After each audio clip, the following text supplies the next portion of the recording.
Traffic was so bad, it took me an hour and 15 to go 10 miles. Such a joke. Why is it so freaking hard to find a mailbox when you need one? Do you not have a mailbox? No, like one of those blue public mailboxes on the street. Oh, God, I don't know where those are. I ripped apart my entire storage closet to find something that I later remembered I put in a drawer to avoid that very closet. Why do spinning instructors have to smile at you during really hard intervals? That's like the last thing I want them to do. Seriously. Have such a good day.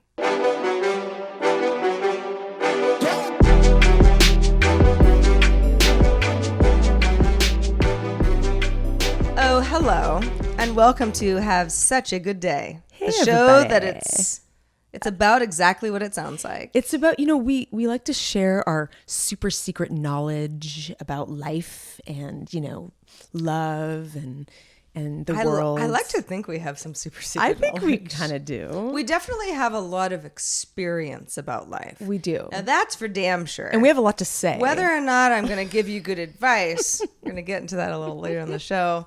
Very up for debate.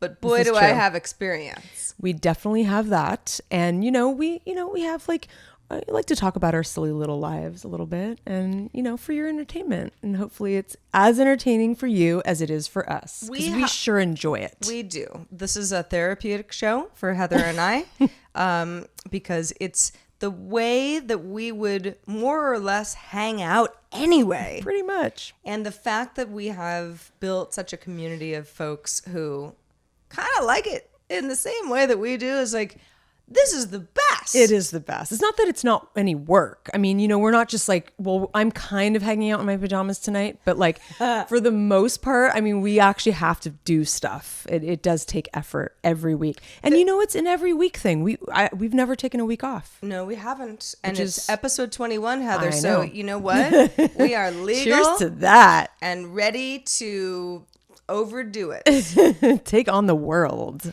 Do you remember your 21st birthday? I was thinking about this the other day. That's actually a really good question. I don't remember. I don't mine. remember it either. That's really sad. And full disclosure, I was. Full disclosure, I'm not 21 anymore. I'm no longer 21, so it's a little bit in the past. But I always say like I was a bad kid. I really wasn't a bad kid as far as bad kids go. But I had a fake ID. I did too. And I was drinking before I was 21. And that's what some kids do. Maybe that's why we don't remember. I think that's probably why. Because it all blends together. If it was like one thing where you were like a total prude up until you were like 21. I was also a little younger than everybody because I started school early. So when I was 21, I was graduated college. Oh, wow. Yeah. Wow. Yeah. Like it was like I was like in my first job. Oh, interesting. So yeah, I probably at the time thought I was like so grown up. It like we didn't even have to celebrate because I was like so into it already. Well, probably all the times that we went out and raged like at Tech TV and G4 because we raged a lot. I mean, maybe that has somehow just messed up our brains a little bit. It's hard to remember. It's hard to remember all those times. Are you saying all those good times? We had some memory lapses. Maybe. Yeah, I would think so. So, well, if anybody out there was with me on my 21st birthday, write us at hi@havesuchagooddday.com and let me know what I did. Please shed some light. I probably had beers. I'm sure you did. And you were with good friends. I hadn't met you yet. No, I hadn't met you yet. No. Not until probably about 3 years after that. Yeah. Because it was after college, obviously. It was my first job, or it was my second job, but I mean, technically my first job. Anyway, so I'd like to plug our bonus topic. Please do. This one is a little different than some of our previous ones. I'm just going to kind of throw this at you. I didn't give you any time to prepare, Sarah. Okay. What is the craziest thing that you've ever done in life? Well, it might have been my 21st birthday. Maybe, but we'll have to figure that one out. Who knows? Who remembers? No, I don't think so. Okay, we'll ruminate on that. We will. We'll marinate for the rest of the show. Yeah. And for anybody who might be joining us for the first time or needs a reminder of how this all works, the bonus topic is for our $5 or higher per month patrons. We love all of our patrons. equally. I mean, No discriminating. to the moon and back. Oh yeah. But for $5, $10 and up, we make the show longer. We do. And we get a little bit more into, you know, some life stuff. We do. In fact, we're going to have an extra special action-packed bonus topic today because we're trying out something new, as you've probably seen. We'll talk about it a little bit more coming up. But I don't want to bore you with all the details more than once. But we will be taking on another little topic in today's bonus to just kind of see how it resonates with you. So anyway, Sarah, tell me a little bit about how your week has been. Man, it's been busy, and it's good to be busy. I thrive on structure. Yeah, definitely. And if I don't have structure, I'm You just sit there staring at the wall. Well, I'm twisting in the wind a little bit because It's hard, yeah. I'm a worker bee. Yeah, you are. If I'm busy, I'll do it. But if I'm not, I'm almost worse. Yeah, this is just something I kind of know about myself. Yeah. However, this has been a busy week. Mm-hmm. I just you know, Heather and I are both freelancers, and sometimes my weeks are, they're kind of chill. Not that I'm not working, but they're doable. And other weeks I'm barely keeping it together. And this is just one of those weeks.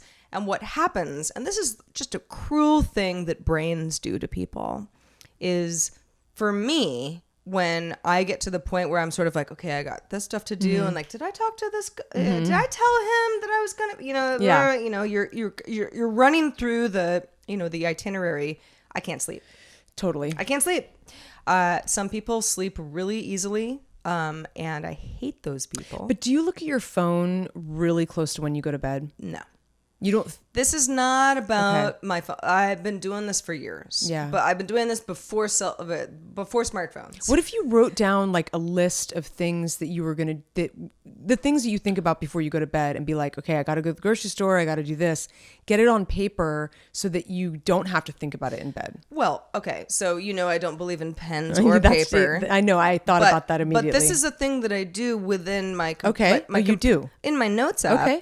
Oh, on a daily basis, because I'm sort of like, Sarah, you got to do this, you got to get dog food, and there's like people depending on you, and you got to remember to call Spectrum because they, seem to be overcharging you for your internet. Like all of that stuff it's all on a task list. Yeah. But the weight of it all, yeah, I hear you, still keeps me up. It just does. I know. And it sucks. It's a lot. So I've had some insomnia this week, which is... if you're stressed and you're busy, that's the last thing you want. Because you want all the sleep you can get. Do you ever feel like when someone talks about certain things, like, I don't know what the term would be, but if someone talks about anxiety, like you start getting anxious, or like when someone talks about insomnia, I almost feel like you might get it? Yeah, like I'm a little superstitious in that way. I feel like in a way, yeah, like that kind of stuff just like bleeds into your world a little bit. Even though I do sleep like a baby, and I don't mean to brag, but it's the one thing I have. It's like the one wonderful thing that I have. Not every night. I do have insomnia sometimes for sure, and I do the same thing where I'll think about all the million details of like my next day, my to-do list, all that. I get those nights, but for the most part, I sleep pretty deeply. A pretty good sleeper. Well, it comes in waves. It does. And it's always stress related. Mm-hmm. And I know this. And I know a lot of you out there are nodding your head because this is very common. But it doesn't make it any easier. Yeah. For example, this morning, I was up at 3 and I laid there for 3 hours, just trying to get a little bit more shut-eye. Thinking like, should I just get up? Yeah, but it's that's dark the worst. outside, and then Otis will get up. Yeah, that's my dog. Because if you stir, and then the animals stir, and then it's just like that. I might as well take him out, but I don't want to walk him in the middle of the night. Let me ask you this: do you have a natural time of the evening where you just get naturally really tired? Like, because for me, I'm not even joking. Like 10:30. I mean, almost on the dot. It's like that's where it's like I turn into a pumpkin. I mean, I can push it and reach a second wind, but my natural... But why? Well, yeah. My natural... the thing is, I sleep better if I go to bed. I'll read until 11 or whatever, but if I'm pretty diligent about, like, during the week, go to bed by 10:30, I think that might be part of the reason why I sleep really well, because you need your body to be on a regular thing. Yeah. But if you stay up past a certain point, I get really wired. If I stay up past 11 or 12, I tend to lay there and think and get wired. Well, as many people will understand, the one thing, if I were to run 7 miles, I would have slept fine. Yeah. But I don't always have time to do that. I'd love to. Would you? Sure. Like every day? Well, I enjoy exercise a lot. Yeah. I'd like to run. And, it's perfectly fine. Like, it's not something that some people are like, running. I'm like, no, it's fun. Yeah. But it's time consuming. It is. You got to carve out an hour. You do. And if I don't do that, I don't sleep as well. Yeah. I'm the same way. Like, you have that extra energy. You have to, well, anyway, keep me posted. Enough about insomnia. I'm going to sleep good tonight. Yeah, you are. Somehow. I can feel it. Heather will just like hatchet my head. I'm going to, she leaves because tonight. you leave your door unlocked. So I'm just going to creep in at about 11 o'clock. Yeah, you don't have to tell if you hear the good people of the internet that. If you hear the stairs creak, it's probably me, or maybe it's the boogeyman. Well, Otis will kill anybody. Or maybe it's that weird guy with the headlamp that came by the other night. That's yeah. That's a whole other story. That's a whole other story. It was actually pretty benign, but yes, Heather happened to be here at that time as well. It was very amusing.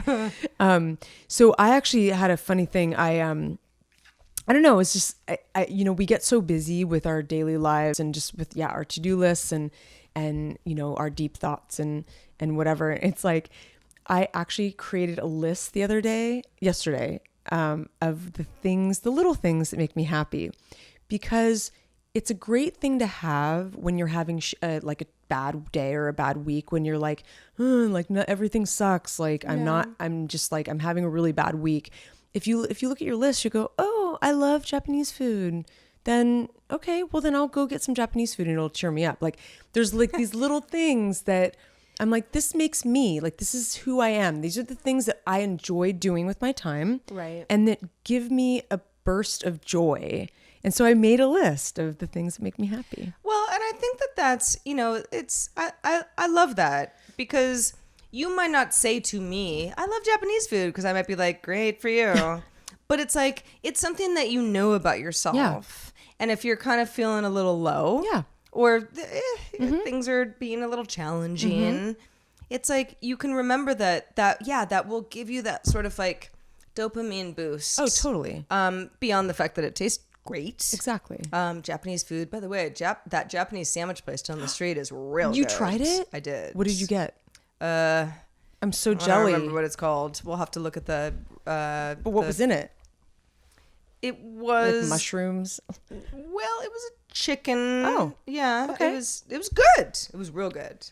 I'm really interested. That sounds really cool. But no, I actually, this resonates with me a lot, because sometimes you got your peaks and valleys. Oh, you do. And the little things in life are sometimes the things that you really have to lean into. You do. To remember that, I'm a human, I'm unique, yeah. I'm cool, I like the things that I like, and that's what makes me me. Yeah, exactly. That's exactly what I'm talking about. Like, and it reminds you too, because you forget, like, oh my God, I love singing in the car or something. Like it brings me so much joy to open my sunroof and sing and belt out. I don't even care who's looking at me. I love it. And I did it the other day, and I was like, I really love it so much. Yeah. It's like me doing karaoke or like dancing, or like it has that same feeling. Helps you remind yourself that you're alive. Exactly.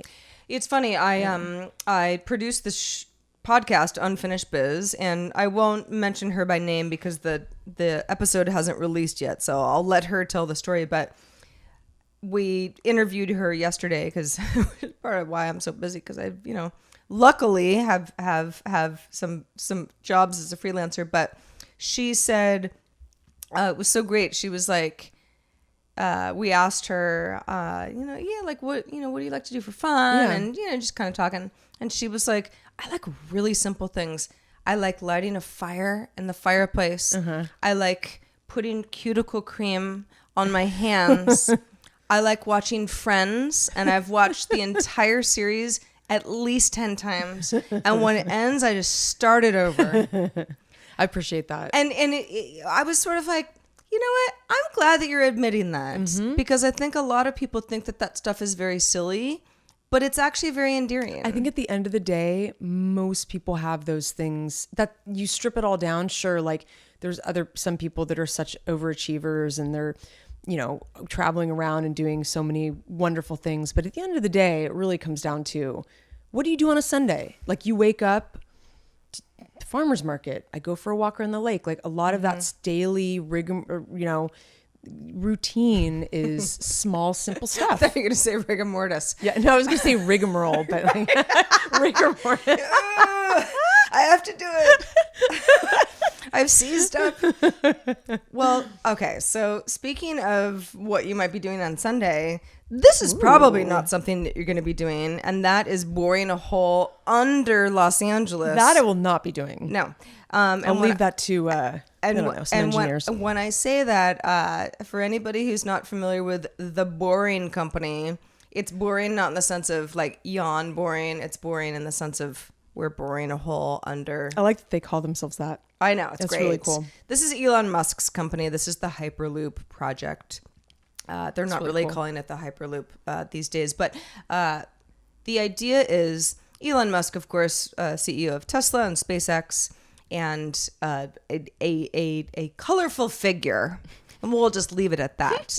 But let's talk about the future of subways, because that's really what this is. Totally. Think of this as his version of a hyper fast subway. Mm-hmm. You can't see it. It's under the ground, and it goes from point A to point B. Mm-hmm.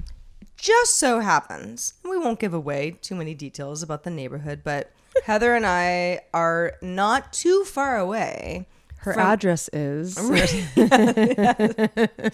Please come over. I leave my door open. I'm behind a very locked gate. She is.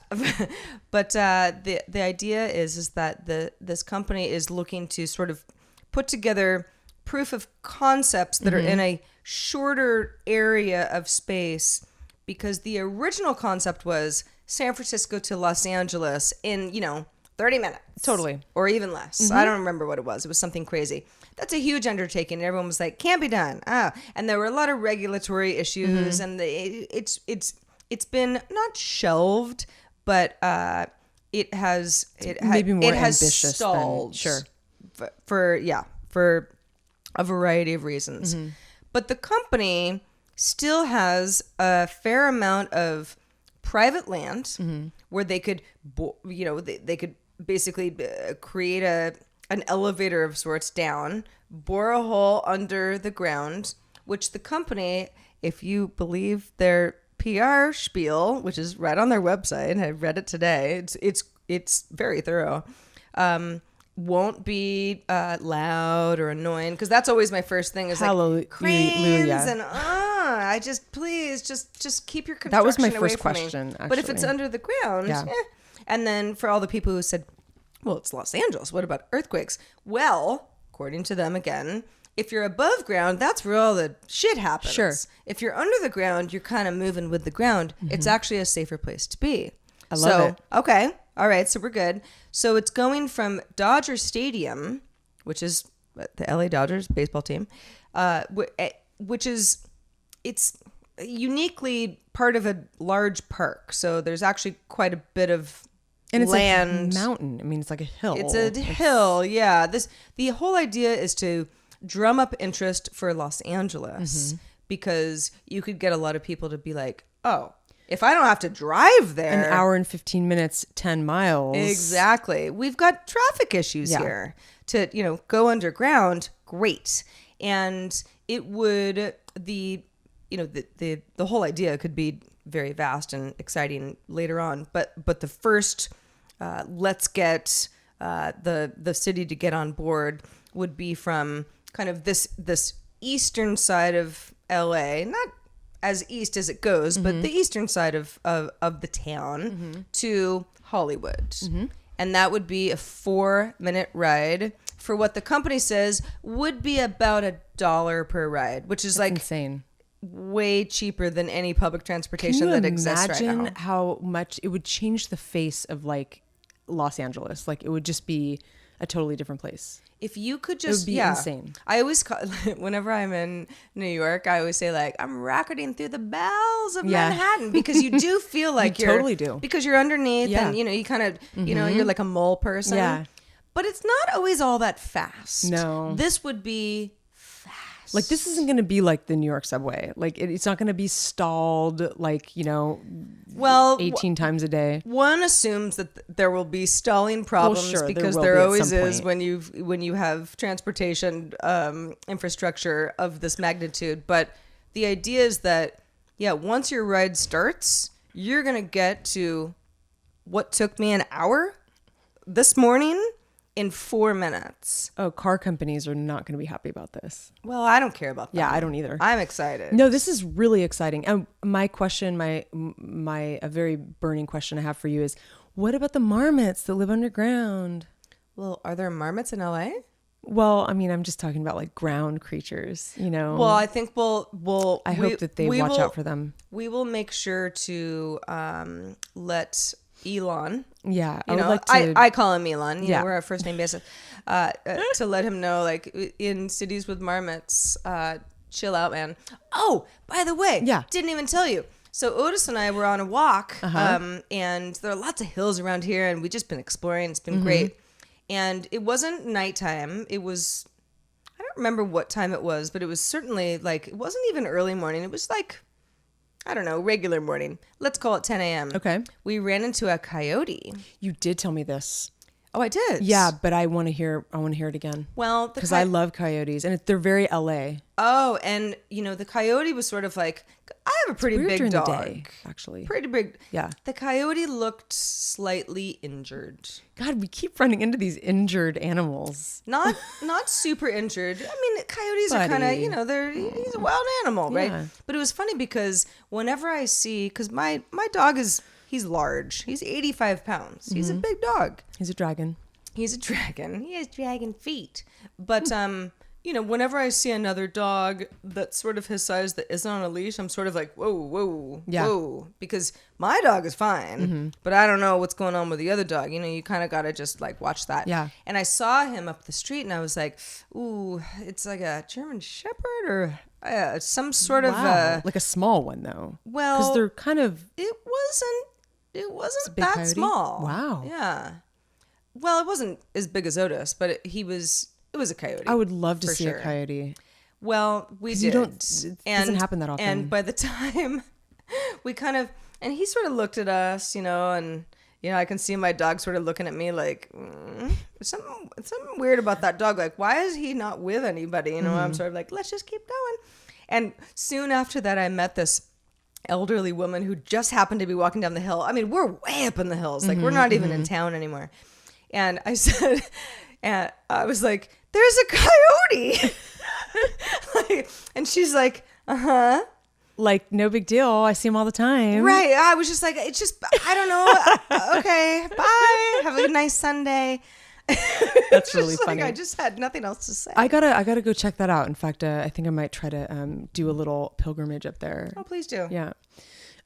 So I thought, we haven't done this in a while. We did this a lot when we first launched the show, but a pop culture roundup. Okay. I thought you'd be really excited about that. Just, like what are we listening to? What are we watching? Yeah, so when we talk about pop culture, we're talking music, movies, television, I don't know, art. Totally art. All of that stuff. In fact, I mean, I live and breathe all those things. In fact, I don't know if I told you, but one of the things that really makes me happy is Alexander Calder, who is an artist who makes those really cool kind of mobile things. Look him up. You'll love it. Okay. Anyway, yeah, I went more about Calder than I do. He's one of my favorites. And okay. I went on a random day. I was by myself. It was the day after Thanksgiving. And I went down to one of my favorite museums. It's downtown Los Angeles. It's a pretty small museum, the Hauser and Wirth. and I had no idea what was going on there. I just like the bookstore, and have you been there? Mm-mm. I got to take you. You'll love it. We have to go to the little restaurant there. It's so cute. I don't even know. Okay, we're going to do this. That's crazy. Seriously, remind me because you'll love it. Okay. Anyway, I go down there, and there was an Alexander Calder exhibit, and it was so special because I stumbled upon it. I had no idea. And all of his mobiles were black, and usually he has stuff that's like very colorful. Anyway, it was amazing. So that happened on Friday. That totally inspired me. The other thing, I'm a huge Coen Brothers fan. I mean, a lot of people are. I mean, if you have taste, but they're a certain kind of taste. They are. They're such good filmmakers that I feel like even if maybe they're not, some of their movies aren't your style, there's got to be something in there that you like because they have such a huge. It's hard not to respect the craft. Exactly. When it comes to the Coen exactly brothers. My point. So I'm not like, it's funny. So The Ballad of Buster Scruggs is their new movie, and I wasn't as excited about it because it's a Western, and I'm not a huge Western person. So dusty. I know, it's so dusty, and there's so much violence, and it's just a very everyone dude seems thing. like they need to go to a dentist. I know, they totally do, or like they have like a UTI, and like it's just a whole situation. Like, right, probably did. But like I am so blown away by like their casting. Like they're on another level. I mean, so I didn't know what to expect because it kind of has this Western vibe. It's 6 different vignettes that are all kind of connected, but with some different characters. And Tom Waits, who we've talked about on the show before, he's one of my. I like him a lot as a musician. Lives in Sebastopol, my hometown. He does, and he's a character actor. He's been in a lot of stuff like Jim Jarmusch and that kind of thing. He plays. You have to see this. There's this vignette with him in it. So you've seen the movie? Oh, I've seen the movie. Okay. I can't stop smiling about it because it is so wonderfully weird. It is like macabre and like, but funny. It is like darkly funny. Their level of humor it's so funny. It's like violent and dark, but like funny on the top. It's like nihilism. It's kind of like this, like, there's a lot of that going on, like kind of the thread of like, the world has no real existence. Nobody has existence. It's like total extreme skepticism and that sort of thing. I love it. It resonates with me so much. So anyway, like, give me like the 2 top actors in the movie besides Tom Waits. Unless it's a secret. Well, no, it's like that one guy. I'm actually trying to remember his. Liam Neeson's at Neeson is in it from Taken. Yeah, everybody knows him. I mean, they're the makeup, and I mean, it's so brilliant. Anyway, the humor though, let's talk about it because we'll talk about it when you watch it. Okay. It is so special. How about this? I'll watch it before next week, and we will revisit. Okay, you better. Okay, I'm going to check in with you. I gotta go to the movies. I want some popcorn. Also, Margaret Atwood. This has been all over the news today. She's writing another Handmaid's Tale. It's a sequel. Did you read her book, Handmaid's Tale? No, I watched the show though. It's wonderful. I mean, the show has now eclipsed the book, and it's on its own plot line. But I know enough about the book versus the show to know that there are some differences, and that the book is beloved enough, even though it's so dark. It's so dark. It's funny. I never read it in school. A lot of people did. A lot of people read it in high school, and so I recently read it. I highly recommend it. Her writing style is so unique. I loved it. So the book is coming out next September, September 2019, and it'll be set 15 years after the events of the original Handmaids. I guess that Margaret Atwood teased on Twitter that it will be narrated by 3 female characters. I'm excited about this. This is really cool. Before we move on, Margaret Atwood was a guest on a show that I did a few years ago. Really? What show? It was The Social Hour with Amber MacArthur. That's incredible. Yeah, because she's Canadian. Huge. Yeah. And so is Amber. Anybody who doesn't know Amber Mac, get to know her. Social Hour. I don't remember you doing that. It was at Twit. at Twit TV. Oh, got it. Yeah, yeah. It was a show that we did that was all about kind of social stuff.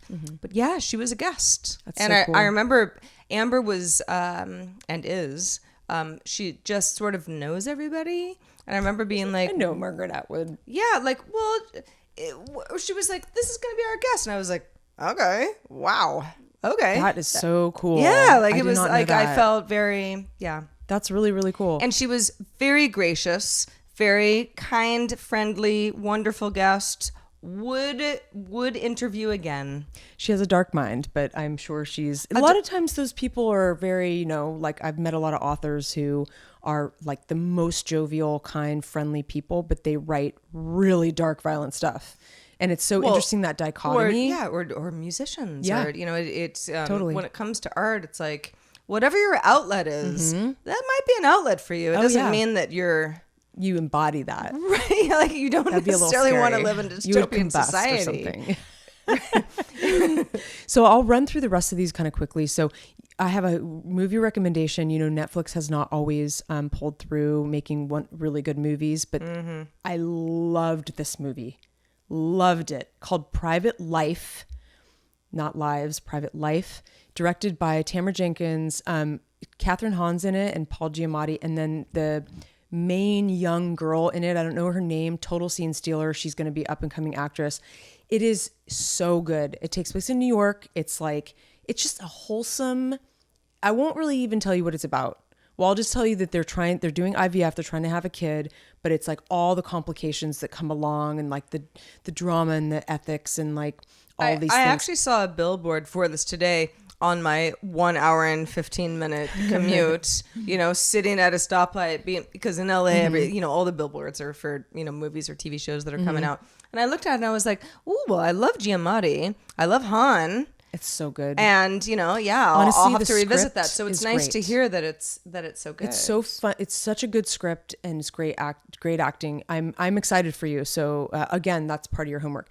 And then also I heard today that Netflix is making a bunch of Roald Dahl was one of my favorite childhood classic, you know, writers. I would say he's still one of my favorite authors like ever, but they are going to be making content out of a bunch of his stuff, not including James and the Giant Peach, which I thought was strange, even though there already is a movie. Because that would be the book that I know him most for. Yeah, well, then they're also redoing Charlie and the Chocolate Factory. They're doing Matilda, BFG. Some of these things have already been. The Chocolate Factory has know. already been remade. I know. When Like, will it end? Why don't they do like? Well, they're going to do the Twits, which was a good one, and like there's so many. He has all these short stories, like the Something of Henry Sugar and Six More. There's like all these wonderful short stories he did that no one's made anything out of that stuff. Well, I think there's been a few.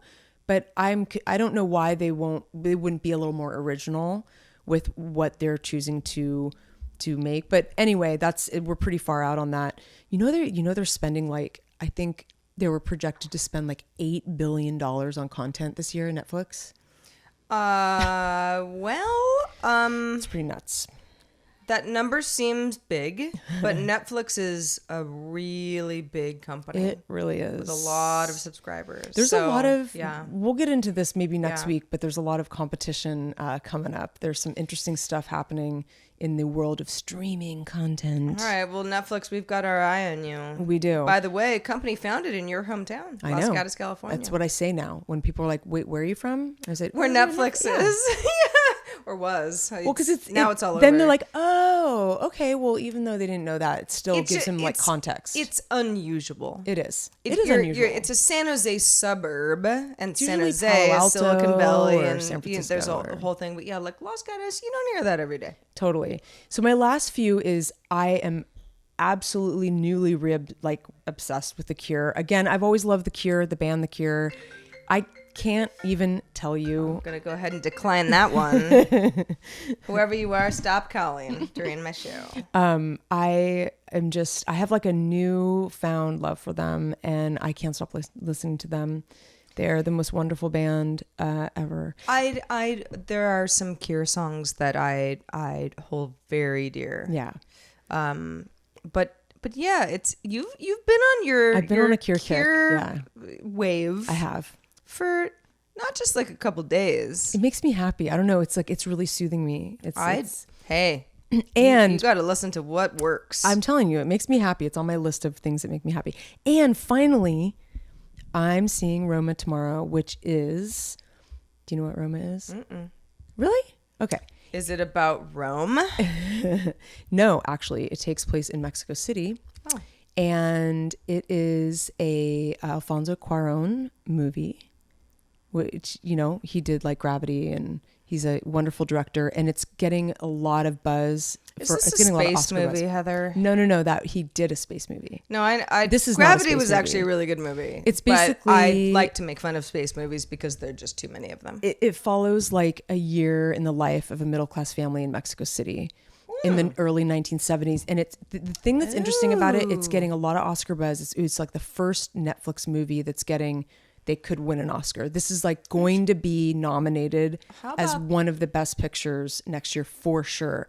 I would feel terrible if it didn't, but I feel very confident. It is supposed to be the most cinematic, beautiful movie, but they have such a limited release because it's going to air on Netflix. But apparently it is the most cinematic thing you want to see in the theater because it's so beautifully shot. Like he always has a great cinematographer, and so I get to see it in the theater, and it's like barely in the theater. Like it's like in and out. So I'm going to go tomorrow. Oh, well, that's fantastic. That's my list of pop culture, my little roundup for you. I will go ahead and weigh in on what I watched yesterday. It's a HBO show called Sally Forever. Sally with a 4. Is it ever. HBO? I think so. Yeah.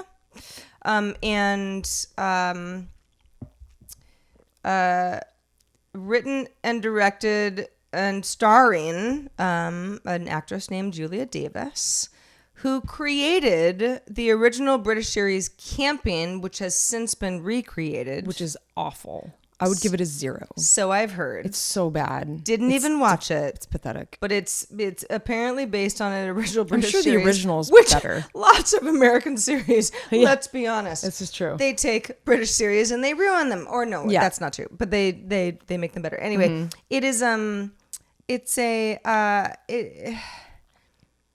I don't even know how to describe whether or not I like it. I'm intrigued.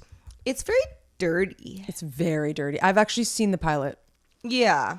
And so there's a anytime a show where I'm like, oh, it's kind like of crude. I'm blushing because I don't really, I can handle most stuff where it's like, it's a little crude. It's a dirty show. Yeah. But in a weird way. It's kind of British. It has a weird British, weird vibe.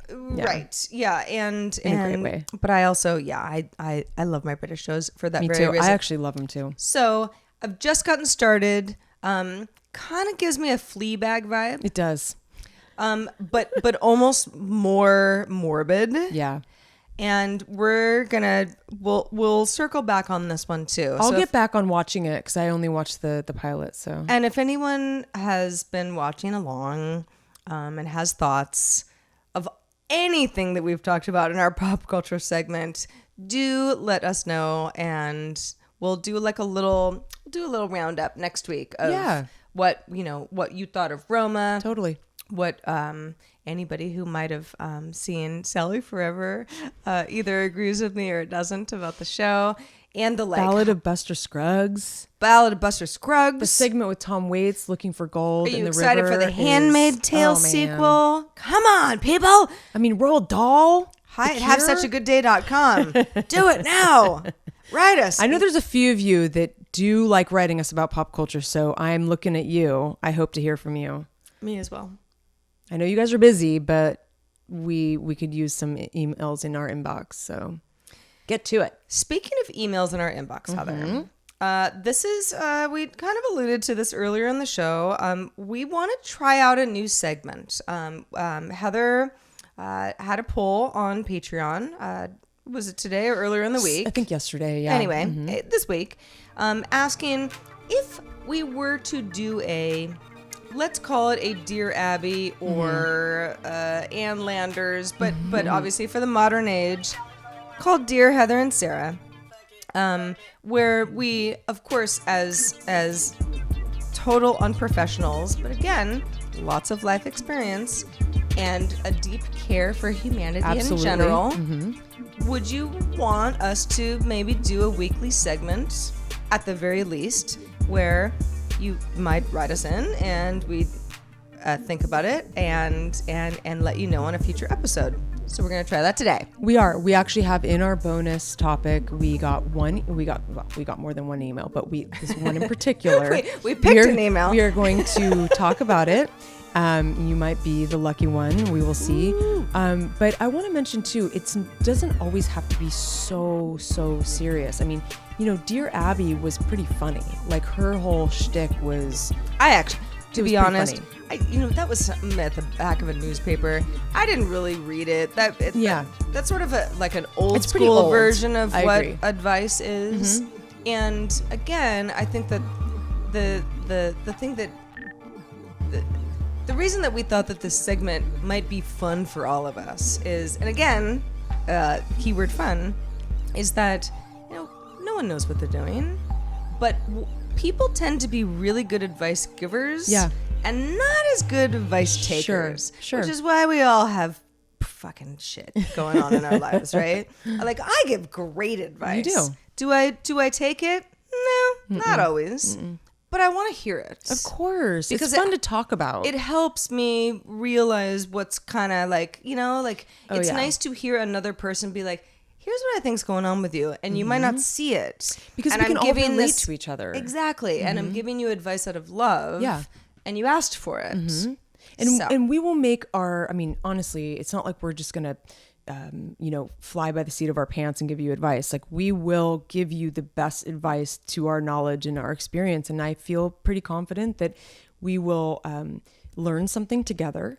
We will have fun. We might laugh a little bit, and it'll be a good time. I think that it could fit really well into our show. I do as well. So we're going to try it out, and please let us know, because again, we need to hear from you. This is all about you, and it won't work without you. Exactly. And if nobody wants it, well, we'll try something else. Exactly. But we hope that this might be kind of fun. So find us at patreon.com/havesuchagoodday. Not only will you be able to participate in a variety of polls, but you will see some of the milestones that we're working towards, some of the tiers for the folks that help us make our show a reality. Our monthly subscription options start at just $1 a month. We can buy some groceries every month, that kind of thing. $1 a month. The ducks at the lake. If you stale bread. There are actually a lot of ducks. They're so cute. Actually, they're so cute. There's mallards. There's so like cute. Other weird ducks. My mom and I were walking because she was in town for Thanksgiving last week, and I'm like, "What kind of duck is that?" And she's like, "I'm not even really sure." They're really cute. There's like swans and geese, and it's very bird heavy. I love it. The birds want your advice. They really do. Don't let down the birds. Don't let any of the animals down, please. Don't let any of the animals down. Oh, Heather, speaking of animals. Oh. All right, so this is just something I wanted to mention because I was, when you go down a little Google rabbit hole where you're looking for something specific. Yeah. Yeah. I mean, like every 5 seconds. Pretty much. So when I was, let's call it, I was like 10 or something. And I've mentioned before that we moved around a lot when I was a kid. We'll talk about that a little later in the show, actually. And at one point, we lived in this little house, and it was kind of temporary. My parents knew that we weren't going to be there that long, and the house that we lived at after that house was the one that I spent actually most of my childhood in.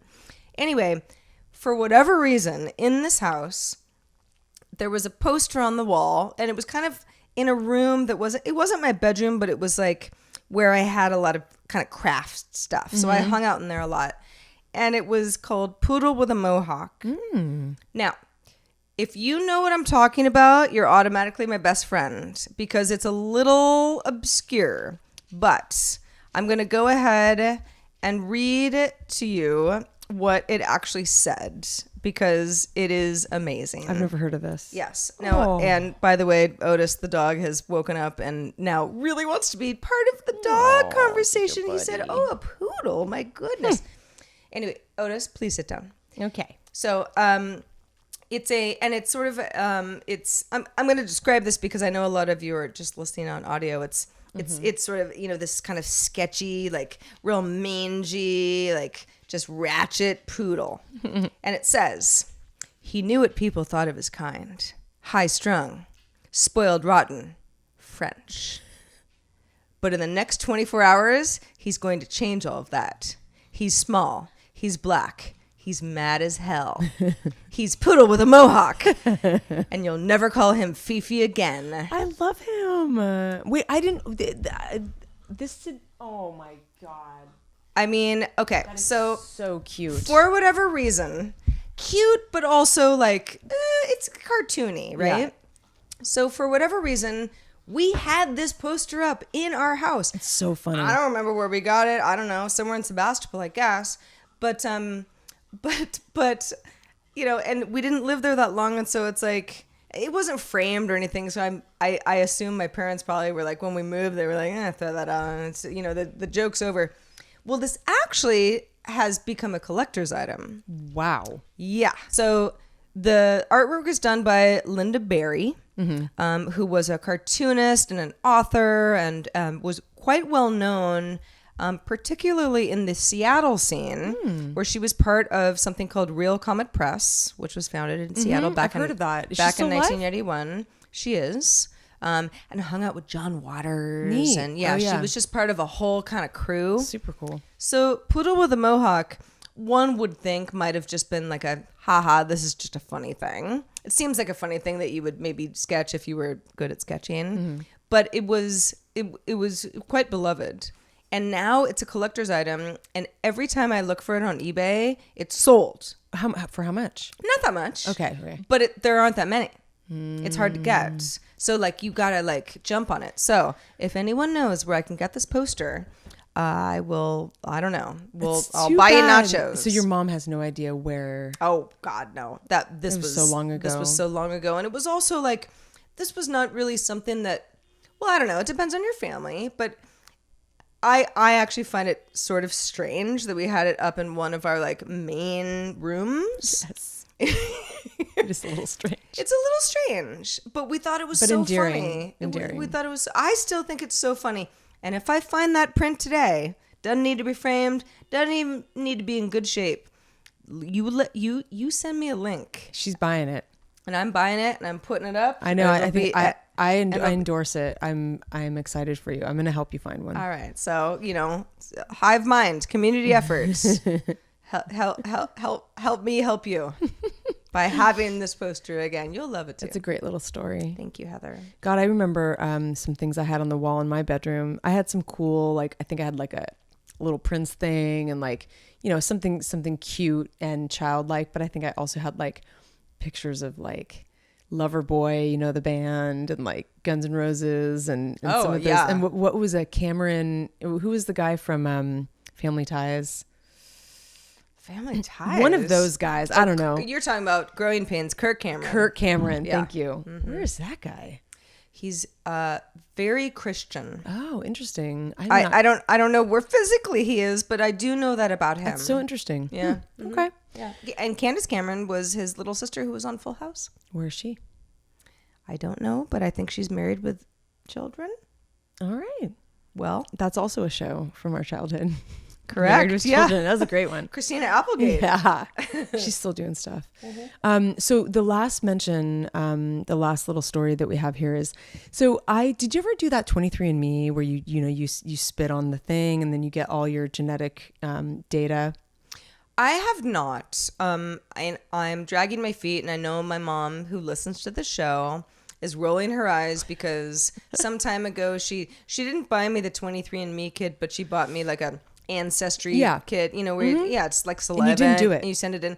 Well, it's in a box, right? I moved recently, and I don't know, like I can barely find my own underwear, but she did it, and we know a lot about where my dad is from. Mm-hmm. But my mom's family was, there's some wild cards, and she got real weird results. Oh, interesting. She had like not a huge portion, but it was like North Africa, where we were like.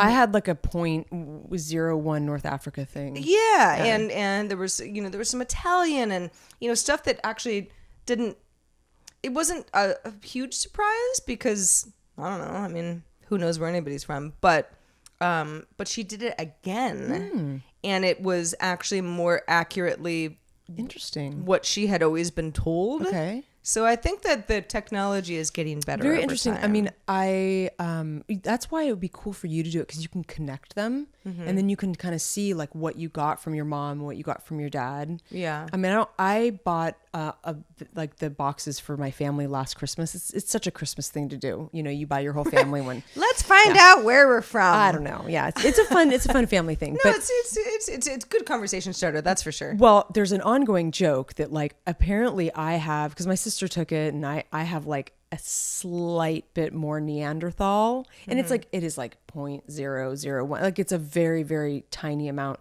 But still we thought, well, why do I have more of that than my sister? What does that mean? You know, genetic weirdness. Yeah. And so I stumbled upon this story today that they were talking about how much, I mean, if you think about it, there's so much genetic data now because those things have been out for a while, right? Like so many people have done this ancestry thing. Yeah. So they have so much more data. And so basically a lot of the data that they have studied on Neanderthal DNA is that Neanderthals didn't really have like one-off hookups, sexually. They were very prolific because if you think about it, they had to have been, I mean, there's so much seed that was spread. But wouldn't that be more one-off hookups than no, less? but more like it's not more one-off hookups. It's more about like continuing like a lineage, like, I see. Yeah. Yeah. Get a partner, have 13 kids. Totally. Yeah. Anyway, so I'm sort of curious as to how far back, I mean, what kind of Neanderthal, like, I don't know, like, how did I come out of that? Yeah. One would think that we all have at least a little bit Neanderthal in us because of the evolution of life. I think that these young people who are not having sex can take a little tip from Neanderthals or our ancient ancestors, and maybe learn a little something from them. Well, wrap it up. Unless you guys have had some really adult talks, that's my advice to you, Neanderthal people. 0.01%. Anyway, so again, to remind you guys, we are on iTunes. We've got our website, havesuchagooddday.com. Our email is hi@havesuchagooddday.com. Let us know. Do you guys have any Neanderthal did you guys get your 23andMe or your ancestry done? Mm-hmm. We'd love to hear from you. Please don't be a stranger. Don't be shy. We love hearing from you. Well, Heather, I think we're going to go ahead and wrap up this very eclectic episode. Well, this is episode 21, so. It is episode 21, and we love all of you. And we do. A quick reminder that we do have a bonus topic coming up in just a few moments for all of our $5 and higher patrons at patreon.com/havesuchagooddday. Also, just to very quickly, Patreon is how we make the show happen. We're hoping to get as much support as possible so that we can make the show bigger and better than ever. Mm-hmm. So if you like it and you're not already a supporter, please consider doing so. Hey, it's the holiday season after all, right? Patreon.com/havesuchagooddday, and lots more information there. Yeah, I mean, just $1 a month, or even write us a review on iTunes. Anything helps. That too. Thank you very much in advance. Thank you in advance. All right, for now, we're signing off. I'm Sarah. I'm Heather. And have such a good day. Bye. Oh, hello, $5 ballers. Welcome back. Welcome back. We never went anywhere. So, as promised, it's our bonus topic time. And we're talking about the craziest thing. The craziest. I mean, that could be so many things. It is. It's like I jumped off a cliff. It's relative. What's crazy to you? But we're going to do our best to at least get the ball rolling with some crazy stories of our own. I know. I have a few. I think the one in particular stands out, so I should probably talk about that one. Okay. So I'll kick us off. When I lived in Paris, I used to, take the metro, which is, the subway. And they had all these, they would change it out every season, like the big billboards, like in the metro of like places to go and travel to in Europe and around the world. And I remember seeing I was very young and naive. I was in my early 20s, but I saw a huge mural for Istanbul. And I was so fascinated by it because it's so exotic. It has like the mosques and it looks like a space station. And I was so intrigued. I just was like, what is this place all about? And a good friend of mine, Abby, who you know, we had planned to go traveling together after my school ended in Paris, like around May or June. And so we each picked a place to go, and then we decided on another place together. So we both wanted to go to Italy. I think she wanted to go to Greece, and then I was like, let's go to Turkey. And at the time, I mean, again, let me just emphasize naive. Going to Turkey at that time, that was like 1998. Okay. And, even to this day, you should probably travel with a male. Like, just two women traveling together in Turkey is not the best idea in the world. And so we didn't know any better. I was just very adventurous. It depends on where you're going. It does depend. Because I've been in Turkey as well.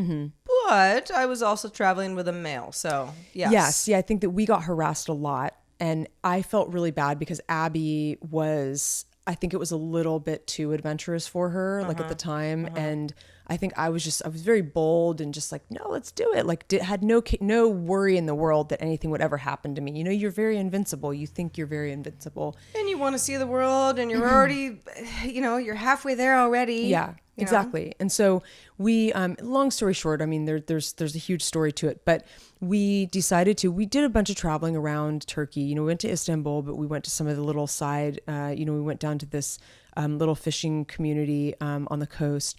And it was like a long trip to get down there. It was like an 8-hour kind of thing. So we decided to take a night bus, and it was, we thought that was the smartest thing to do because it would get us there. We could just sleep on the bus, and turns out it was really sketchy. I mean, I'm actually amazed that we sort of made it out because we ended up, there was a full bus. We ended up being the last two on the bus somehow throughout the night. People just got off in the middle of nowhere. We ended up in the middle of nowhere. We were literally in a forest somewhere in the middle of the night with 3 Turkish men, looking in the rearview mirror at us. And it was very scary. And they were being very aggressive.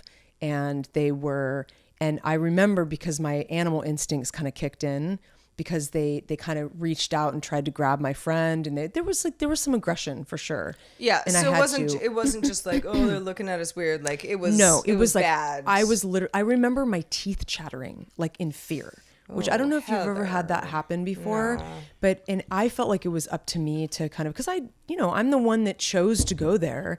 I didn't do my research.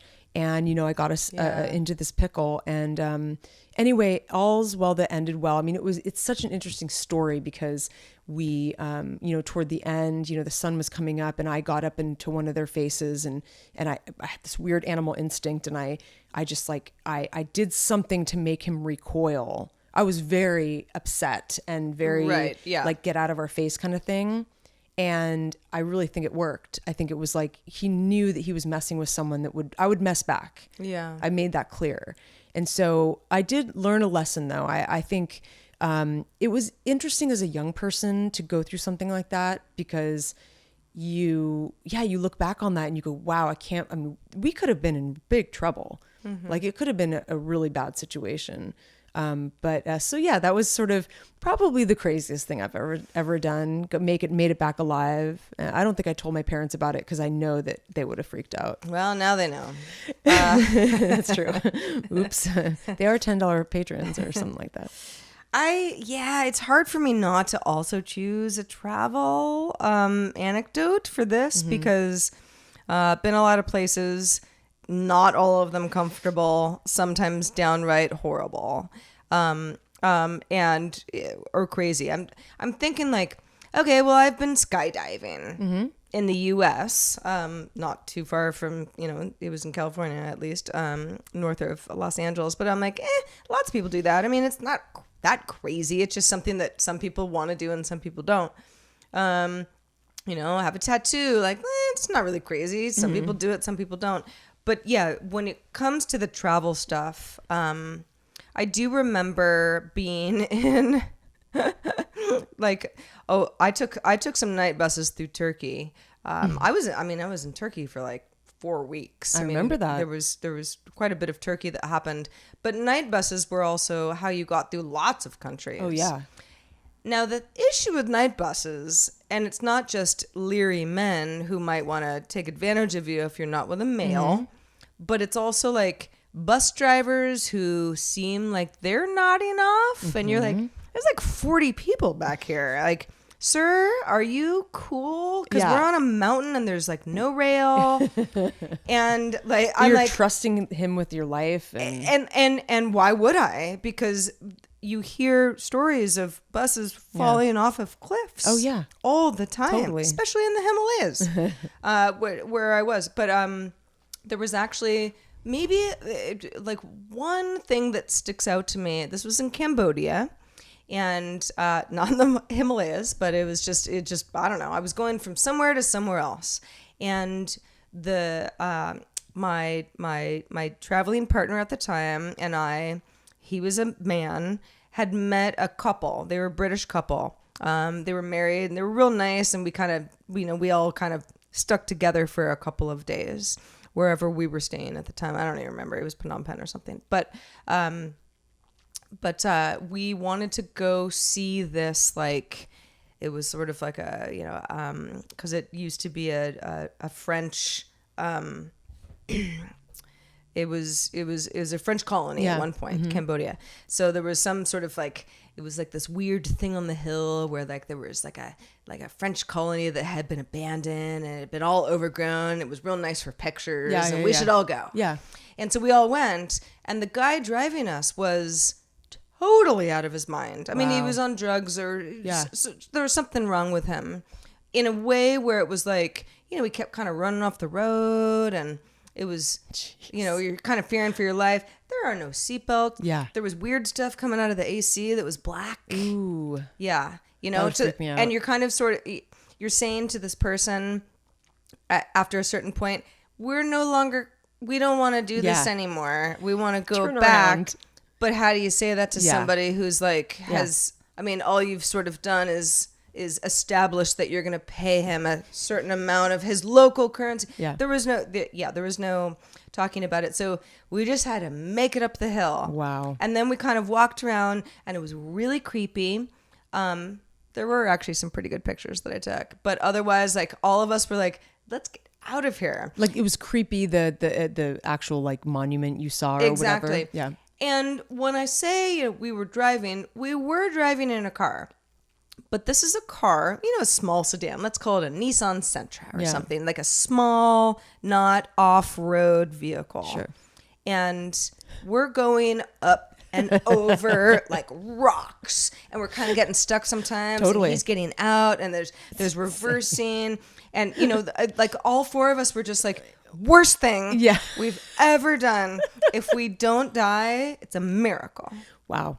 So anyway, that's my story. Actually, it's funny because I don't know if you remember, but on that big world and we didn't die, obviously. So. You obviously didn't. And it made a good story. On that big trip that you did around the world, on this exact trip, you and I chatted a bit. We did. Because I remember you telling me some stories about some even other crazy places. I mean, I know you have other crazy stories from this exact trip. So many of them. Yeah. I mean, the country of India alone, like, where do I even start? That's probably what I'm referring to. I do remember, though, yes, it was our Cambodia afternoon. And the best part of it was like I said, there was this couple that they were great. We all got along really well, and we were kind of like, it's more fun to be in a group sometimes, except just the two of you.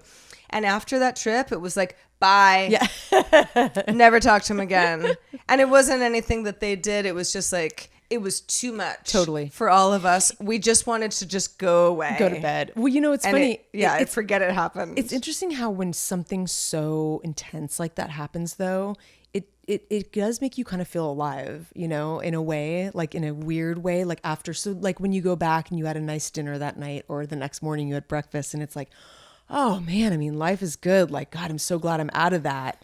and I'm like enjoying my scone and my coffee, and you know what I mean? It's like it almost puts things into perspective in a really powerful way, because you're like, oh, I'm actually really glad to be alive, as opposed to, you know, I don't know. I think throwing yourself into those crazy things, I think as you get older, you don't do it as much because you're not as adventurous, but I think it does make you feel alive. I don't know. This is certainly a common theme with you and me. I know it is. And a lot of, you know, a lot of mutual friends that we have, and friends that we've traveled with. It's like travel can be invigorating. Not for everybody. No. I always say there are lots of places that I got a real kick out of that I'm like, I wouldn't recommend that to almost anybody, because I think that people would be like, this is horrible. Why would you ever come here? But that's, you know, part of the human experience. It really is. It really is. And I think you have to be brave, and you have to just kind of throw yourself in, and just, you know, you'll see what happens. So maybe we could call this, what's the bravest thing you've ever done? Yeah, that's true. Started crazy, ended up being brave. I know maybe crazy would be like, you know what I think is the craziest thing that anyone can ever do? What? Is get in one of those cages underwater and like look at sharks. Ugh. Like that is something that is freaking crazy that I would never do. No, normally I would say, well, but you're in a cage, so like that would be kind of scary, but like they can't get you. My dog just chewed out of his wire crate. I've seen too many of those movies when they actually they eat through these cages, or something weird happens and the thing falls from the. No, I'm not doing it. I don't like the idea of just like being stuck in a cage underwater. It's too claustrophobic too. It's unbearably no, thank you. No, and actually, it's funny. There's a friend of mine, a friend of a friend, who does these things. I don't know if you've heard of this. They jump off buildings. It's like you bungee jump. You like jump off a skyscraper, and like it's essentially bungee jumping, but you. Yeah, I hear about this all the time, and it always goes wrong, and people keep dying. Like that to me would be way crazier than both of our stories, but I'll never do it. So however, that's not a story I'm going to tell. Let's call that. What's the most reckless thing you've ever done? Reckless. You're right. That's reckless. Good point. Crazy. Maybe a little bit more context involved. That's right. Okay, so maybe that'll be I'm not sure how. Yeah, I'm sure there's a reckless thing I've done. Oh, there definitely is. Oh God. So. It's a wonder I'm alive. So the second part of this, we want to introduce, we're testing out this thing where, it's Dear Heather and Sarah is the working title. And we want to, try to bring you guys in on, potentially helping you with sort of a life problem. It doesn't have to be so dire, just, something that's sort of a low key problem. Maybe you have a loud neighbor, or maybe your cat attacks you at night. Like, how do you solve this problem? I have a rash. Yeah. Yeah. How do I identify it? I mean, within reason, but, right. We're not medical professionals in any sense of the word. But I think everybody gets what we're going for here. Yeah, and there's going to be humor in this. It'll be fun to talk about these things. So we picked an email that we got from Steven. Hey, Steven. He writes, Dear Heather and Sarah, and he actually used our title, which I thought was sweet. I am planning a cross-country move soon. It will be my first big move in many years, as you both have recently moved yourselves, and considering Sarah's extensive nomadic history, I was wondering if you both could offer some advice/tips about moving and how to make the transition as smooth as possible. Hope you both are having such a good day, Stephen. Very cute. Stephen, first of all, love you and thank you for the question. So much. That's a good one. And congratulations on making such an exciting move. I have never moved cross country. Got to be honest with you. I've lived in Oregon and California my entire life, besides a lot of extensive nomadic travel. But as far as moving all my shit from one place to another, I have never done that. But I know a lot of people who have, and I think that there are a few variables. Do you have pets? Oh, that's a huge one. Because if you have a cat, well, you didn't take it on plane, and it's probably going to be a hassle, but whatever. I at one point a few years ago, it didn't end up happening, obviously, but I was going to move to New York. Yeah, and I didn't have a dog, but I had 2 cats. I remember that. You were looking at places. I was looking. Yeah, I had a broker and everything. I mean, I was very serious about it, and I knew that you take a cat through TSA and you got to scan them and the whole thing. But I'm like, people with two, you know, Yeah, and that's it's a lot. heavy in my luggage, and it's like, I think I have to take somebody with me on the plane to like help. Like, I don't think I can do this by myself. You'd also have to have 2 seats that you buy, because even if the cats Yeah. can go underneath, like, you can't just like ask the No, it's a person whole next situation. to you. No, it's a whole situation.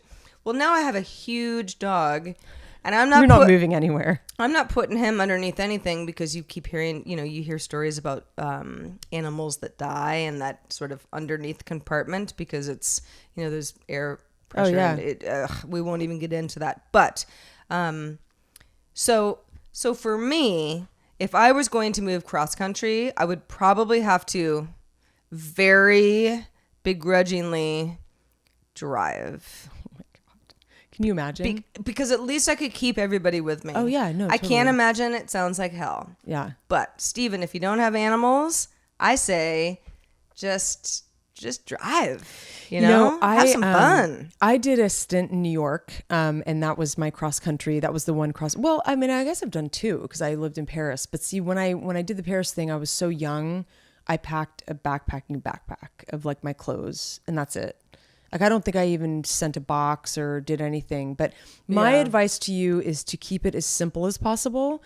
Moving down the street is even hard. So when I moved to New York, I actually I sent too much stuff. I remember, and I will always remember to never do that again. It was really tough because I only stayed there for like 8 months. And I had to send everything back, or, you know, get rid of it, or do something with it. But I kept thinking, oh no, I want this because this will make me comfortable. You know, I ended up, you know, it was expensive too. I had to pack. I had to send these big boxes of my heavy stuff, and I really was like, why did I bring all this stuff? Like, what was I thinking? I should have just brought a couple suitcases of clothing. Well, you didn't know how long you're gonna stay. I didn't know, and you know, there's things that make you feel more at home, you know, little tchotchkes or whatever it happens to be. But, you know, I think keeping it simple, like I don't know how much furniture you're trying to ship with you. You know, if it really has sentimental value, or you love your bed so much you don't want to live without it, I get it. But if you're moving really far, I would say sell as much as you can, and then buy stuff when you get out there. Just because lugging everything is going to be really hard. I don't know if you've hired movers. I mean, I do have some questions for you. But, you know, read this book. I have some advice for you. This is the book that I read. I mentioned it on the show. I got this book when I moved a couple months ago, and it helped me a lot. It's called The Life-Changing Magic of Tidying Up: The Japanese Art of Decluttering and Organizing by Marie Kondo. You can find it on Amazon. It's a bestseller. It's a really sweet little book. You can read, you can pick and choose chapters. So say you want advice on what books to keep or what to get rid of. The premise of it is you hold your item in your hand, and if it doesn't bring you joy, get rid of it. And you won't regret it. You won't think about it. So that book helped me a lot. In fact, I had given away a bunch of books, but after I read that book, I gave away 50% more, and it felt so good. And I didn't have to lug another box of books to my new place. So that's my advice to you. Hopefully you'll get the book, and let us know how it goes, and good luck, and watch out for your knuckles and your elbows. That too. Yeah, I just to piggyback off of what Heather said, and again, she and I both did move recently, but within a city, a big city, but within, you know, one city, so it wasn't that dramatic. I lived out of a suitcase for, oh gosh, more than a few days after I lived in a house where I could have unpacked everything, but I don't know. I'm working. I had a lot of stuff to do, and I realized all of this stuff, I don't need it. Yeah, that's the thing. I mean, sure, maybe my wardrobe kind of got, you know, cut down quite a bit, but you don't need all the things you think you need. Don't. And especially if you're moving cross country, that probably means your life's about to change pretty significantly, Exactly. right? From one side to the other. Like, that's exciting. It's a great time to purge. Yeah, and get new stuff. You know, you can get new stuff, or just really pare down and figure Yeah. out what that stuff is when you get to the other side. Exactly. Because also, what if you don't like where you're going? Yeah. What if you decide, no, I'm going to move back. I'm going to move back. Then got all that it's stuff. problematic again. And have a garage sale. In fact, I am such a convert because they're so fun. And, you know, you meet your neighbors and, you know, you give stuff that means something to you and maybe you don't want to get rid of it, but you give it to like your neighbor's son or daughter and you get to give it to someone who will enjoy it. And then there's something that's very fulfilling in that. So hopefully that's some good advice for you. You are our first advice giving. Stephen, you were our advice virgin. Yes, virgin. Yeah. We were your advice virgins. I don't know. Something like I don't know that. how that works. You get it. You understand what we're saying. You get it. It's like you're our advice Shirley Temple. Yes. Or Arnold Palmer. Arnold Palmer. Whatever. I don't know. I'm trying to go on the 21st episode. You know, it's drinking episode, but virgins. You know what? We're out of here. We are. We've had enough. Thank you to everybody who's stuck with us this long. We love you all. Thank you for the support. Again, spread the word. Tell a friend. If you can support us on Patreon, well, you're already supporting us. But if you know somebody who might be able to, you know, help the cause, we'd so appreciate it. Or who would like the show. Patreon.com/have such a good day. Yeah, or who would just like the show and get a kick out of it. Until next week, I am Sarah. And I'm Heather. And have such a good day. Bye.